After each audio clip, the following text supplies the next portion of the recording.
बीड जिल्ह्यामध्ये गेल्या 2 दिवसांपासून गाजत असलेल्या धनंजय देशमुख आणि समाधान खिंडकर वादाला आता एक धक्कादायक वळण लागलंय। एकीकडे बंदुकीचा धाक दाखवल्याचा आरोप तर दुसरीकडे जीवे मारण्याच्या धमकीची तक्रार। या गंभीर आरोपांमुळे बीड जिल्ह्यातील वातावरण अक्षरशः ढवळून निघालेलं होतं। या संपूर्ण प्रकरणामध्ये संपूर्ण बीड जिल्ह्यामध्ये मोठी खळबळ उडालेली होती। मात्र आता पोलिसांच्या तपासात दोन्ही बाजूंचे दावेच खोटे असल्याचं समोर आलंय। सीसीटीव्ही फुटेजेस आणि साक्षीदारांच्या जबाबामुळे संपूर्ण कथित घटनाक्रमावरच आता प्रश्नचिन्ह उपस्थित राहिले। पाहूया ते संपूर्ण धक्कादायक प्रकरण नेमकं काय आहे या व्हिडिओच्या माध्यमातून। नमस्कार, मी राजरत्न जोंधळे आणि तुम्ही पाहताय टॉप न्यूज मराठी। गेल्या अनेक वर्षांपासून पाहिलं तर बीड जिल्हा सातत्याने कोणत्या ना कोणत्या कारणामुळे चर्चेत आहे। मागच्या वर्षी म्हणजे 2 वर्षांपूर्वी जर आपण पाहिलं तर डिसेंबर 2024 मध्ये बीड जिल्ह्यातील केज तालुक्यातील मसाजोग गावचे सरपंच संतोष देशमुख यांची हालहाल करून हत्या करण्यात आली होती। या प्रकरणामध्ये थेटपणे वाल्मिक कराड आणि त्याच्या सहकार्यावरती कठोर पद्धतीची कारवाई पोलिसांनी केलेली आहे। सध्या ते बीडच्या कारागृहामध्ये कैद आहेत, परंतु या प्रकरणाची व्याप्ती एवढी मोठी झालेली होती, संपूर्ण राज्यभरामध्ये वेगवेगळ्या ठिकाणी मूक मोर्चे निकाललेले होते, मूक आंदोलन झालेली होती आणि याच प्रकरणाचा मोठा फटका जो आहे तो धनंजय मुंडे यांना सुद्धा बसलेला होता। धनंजय मुंडे यांना थेटपणे मंत्रिपदाचा राजीनामा या संपूर्ण प्रकरणामुळे द्यावा लागलेला होता। खरं तर पुन्हा एकदा जर पाहिलं तर बीड जिल्हा पुन्हा एकदा चर्चेच्या केंद्रस्थानी आहे। त्याचं महत्त्वाचं कारण म्हणजे बीड जिल्ह्यातील राजकीय आणि सामाजिक वातावरण अक्षरशः ढवळून काढणाऱ्या धनंजय देशमुख आणि समाधान खिंडकर वादाचा फुगा जो आहे तो अखेर फुटलेला आहे। कारण या दोघांनी सुद्धा एकमेकांवरती आरोप केलेले होते। समाधान खिंडकर यांनी धनंजय देशमुख यांच्यावरती आरोप केले होते की धनंजय देशमुख यांनी अंगरक्षकाची बंदूक काढून माझ्यावरती रोखलेली होती आणि मला जीवे मारण्याची धमकी दिली होती, असा आरोप समाधान खिंडकर जो की दादा खिंडकरचा लहान भाऊ आहे त्यांनी थेटपणे धनंजय देशमुख जे की संतोष देशमुख यांचे बंधू आहेत त्यांच्यावरती केला होता। तर धनंजय देशमुख यांनी सुद्धा त्यांच्या विरोधात तक्रार केली होती, मला सुद्धा जीवे मारण्याची धमकी दिली, अशा पद्धतीची तक्रार धनंजय देशमुख यांनी थेटपणे समाधान खिंडकर यांच्यावरती जे आहे ते केलेली होती।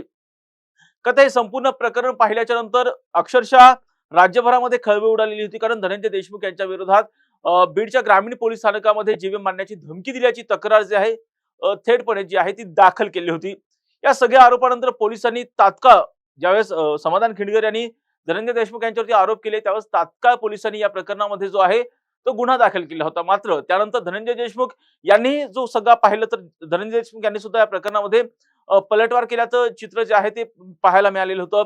त्यांनी सुद्धा मला समाधान खिंडकर यांनी जे आहे धमकी दिली असा आरोप सुद्धा धनंजय देशमुख यांनी जो आहे तो केलेला होता।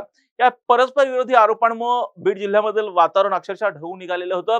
या प्रकरणाचं गांभीर्य ओळखून या प्रकरणाची व्याप्ती ओळखून बीडचे जे पोलीस उपाधीक्षक आहेत व्यंकटराम यांनी स्वतः ह्या सगळ्या तपासाची सूत्र हाती घेतली।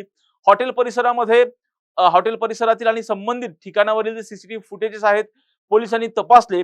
कारण जर पाहिलं तर हॉटेलमध्येच मला थेटपणे धनंजय देशमुख यांनी बंदूक हिसकावून घेतली अंगरक्षकाची आणि मला जीवे मारण्याची धमकी दिली होती, असा आरोप जो आहे तो समाधान खिंडकर यांनी धनंजय देशमुख यांच्यावरती केलेला होता। आणि त्याच अनुषंगाने पोलिसांनी सुद्धा या हॉटेल परिसरामध्ये जे सीसीटीव्ही फुटेजेस आहेत ते तपासलेले होते। प्रत्यक्षदर्शी चे जबाब सुद्धा घेतलेले होते। त्याचबरोबर अंगरक्षक असतील जे धनंजय देशमुख यांना जे अंगरक्षक देण्यात आलेले आहेत त्याचबरोबर दोन्ही तक्रारदारांचे जबाब सुद्धा या प्रकरणामध्ये सगळे जे आहेत ते नोंदवण्यात आलेले होते। तपासादरम्यान जी माहिती मिळालेली आहे, तपासादरम्यान जे पुरावे मिळालेले आहेत त्या पुराव्यामधून तक्रारीमध्ये जे काही नमूद केलेला सगळा घटनाक्रम होता, जे घटना घडल्याचं सांगितलं जात होतं तसं काही ज्यावेळेस पोलिसांनी सगळा तपास केला तेव्हा अशा पद्धतीचं काही घडलंच नाही, असं सुद्धा या तपासामधून जे आहे ते उघड झालेलं आहे। पोलिसांनी तसा दावाच केला आहे।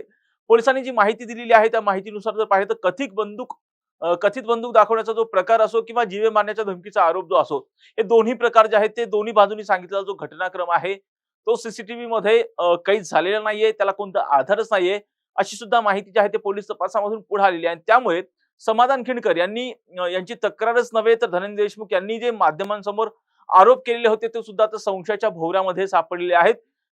धनंजय देशमुख यांनी सुद्धा सांगितलेलं होतं की समाधान खिंडकर यांनी मला जीवे मारण्याची धमकी दिली अशी तक्रार केली होती।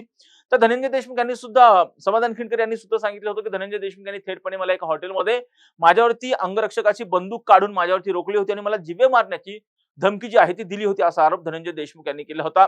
खरं या प्रकरणामध्ये पोलिसांनी तपास केल्यानंतर हे दोन्ही बाजूंच्या तक्रारी जे आहेत दोन्ही बाजूंकडून जो घटनाक्रम सांगण्यात आलेला आहे तो दोन्ही घटनाक्रम खोटा असल्याचं अगदी स्पष्ट झालेला आहे। पोलिसांनी सर्व साक्षीदारांचे जबाब आणि पुरावे नोंदवून संपूर्ण अहवाल तयार केलेला आहे। तपासात आणखी कोणती महत्त्वाची धक्कादायक बाब पुढे येते पाहणं आता महत्त्वाचं असणार आहे। जुन्या व्यक्तिगत वादामधून एकमेकांना अडकवण्यासाठीच दोन्ही बाजूंनी तक्रारी दिल्याचा निष्कर्ष आता जो आहे तो पोलिसांनी काढलेला आहे आणि यामुळेच कायद्याचा गैरवापर करून पोलीस यंत्रणेची दिशाभूल केल्याबद्दल प्रशासनाने आता जी आहे या प्रकरणामध्ये तीव्र नाराजी जी आहे ती व्यक्त केली आहे. आता या संपूर्ण प्रकरणाचा सविस्तर अहवाल न्यायालयासमोर सादर करण्यात येणार आहे. दरम्यान धनंजय देशमुख यांनी पोलिसांच्या भूमिकेवरती प्रश्नचिन्ह सुद्धा उपस्थित केलेलं होतं आणि या प्रकरणामध्ये कारण यासाठी प्रश्नचिन्ह धनंजय देशमुख यांनी उपस्थित केलेलं होतं कारण समाधान खिंडकर यांनी तक्रार दाखल केल्याच्या नको अवघ्या काही क्षणामध्ये जे आहे धनंजय देशमुख यांच्यावरती जीवे मारण्याची धमकी दिल्याची तक्रार जी आहे त्या बीडच्या ग्रामीण पोलीस स्थानकामध्ये दाखल झालेली होती. या सगळ्या घटनाक्रमावरती जे आहे धनंजय देशमुख थेटपणे राज्याचे मुख्यमंत्री तथा गृहमंत्री देवेंद्र फडणवीस यांची भेट घेणार आहेत अशी सुद्धा माहिती मिळते. बंदुकीचा धाक, जीवे मारण्याच्या धमकी आणि गंभीर गुन्ह्याच्या आरोपांमुळे गाजलेलं हे संपूर्ण प्रकरण आता वेगळ्याच कारणांसाठी चर्चेत आहे. कारण आता या तपासामध्ये दोन्ही बाजूंचे दावेच खोटे ठरत असल्याचा दावा पोलिसांनी केलाय. त्यामुळे आता खोटी माहिती देऊन पोलिसांची दिशाभूल केल्याप्रकरणी पुढे कोणावर आणि काय कारवाई होते सगळं पाहणं महत्त्वाचं असणार आहे आणि प्रत्येक घटनांची अपडेट आम्ही टॉप न्यूज मराठीच्या माध्यमातून आपल्यापर्यंत पोहोचवणारच आहोत. यासाठी तुम्ही पाहत राहा टॉप न्यूज मराठी, आपला महाराष्ट्र आपली बातमी. आता जोकासू STP या अत्याधुनिक जॅपनीज तंत्रज्ञानाने सुसज्ज, quick installation, energy efficient, noiseless blowers, low maintenance या आणि अशा वैशिष्ट्यांनी परिपूर्ण जोकासू STP तंत्रज्ञान प्रकल्प उभारणीपासून ते विक्री पश्चात समाधानकारक सेवा देणारी, भारताबरोबरच परदेशात देखील प्रकल्पांची यशस्वी उभारणी करणारी company Deccan water treatment private limited.